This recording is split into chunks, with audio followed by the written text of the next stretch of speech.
మీరు ఊహించుకోండి, మీ అమ్మ నాన్న ఇంట్లో ఉన్న 2-3 బిడ్డల్ని రోజు చూసుకోవాలంటేనే ఎంత కష్టపడతారు. అలాంటిది పాప అధ్యాపకులు ఒక్కొక్క సెక్షన్కి 30 మంది విద్యార్థులు, 40 మంది విద్యార్థులు, 20 మంది అందరినీ కూర్చొని ఎంత ఒత్తిడి తీసుకుంటారు అధ్యాపకులు. అందుకని అధ్యాపకులకి మనం చాలా సహకరించాలి. చాలా కష్టం అధ్యాపక వృద్ధి.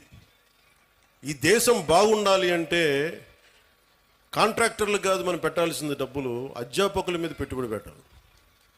అధ్యాపకులను గనక నిజంగా గనక బడ్జెట్ పెంచితే, అధ్యాపకుల మీద కనుక పెట్టుబడి పెడితే, వాళ్ళ కనుక నిజంగా విలువలతో ఉన్న అధ్యాపకుల్ని బయటికి తీసుకెళ్తే ఈ దేశం చాలా అత్యంత అద్భుతంగా ఉంటుంది. అందుకని అధ్యాపక వృత్తి హయ్యెస్ట్ పెయిడ్ జాబ్ అవ్వాలని నా కోరిక. ఆ రోజు జరుగుద్దా నాకు తెలియదు, కానీ నా ప్రయత్నం నాకు చేస్తాను.